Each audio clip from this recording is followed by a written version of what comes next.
কেন বললাম বলতো ফুলটা না দিতে ছড়াতে? ফুল পায়ের তলায় ভালো লাগে না, হাতে ভালো লাগে। কি যে বলবো দুরন্তটা দেখিনি রে কোনো শেষ। আমরা ব্রেকআপ হয়ে গেলে আমরা আমাদের গার্লফ্রেন্ড বা বয়ফ্রেন্ডকে গালাগালি বলি, খারাপ মেয়ে, খারাপ ছেলে, খুব বাজে অবস্থায় এই হয়েছে। বাট একটা জিনিস বলবো, প্লিজ এটা মানবে সবাই, তুমি যাকে ভালোবাসো, সে বন্ধু হোক, বান্ধবী হোক, যে হোক, প্লিজ তাকে খারাপ কথা বলবো না। তুমি তো তাকে ভালোবাসতে, যে চলে গেছে মানে তার ভালো লাগেনি, চলে গেছে, তার কষ্ট নিয়ে খারাপ কথা বলো না। নিজের মনে রাখো, এখন সব কিছু ঠিক হয়ে যাবে। জানে স্বপ্ন তার পাখে কত যন্ত্রণা দেখেছি, লিখেছি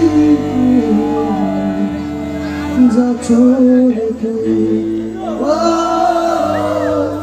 সব ভুলে তুই। থ্যাংক ইউ এতক্ষণ ওয়েট করানোর জন্য, মানে আমি ওয়েট করার জন্য।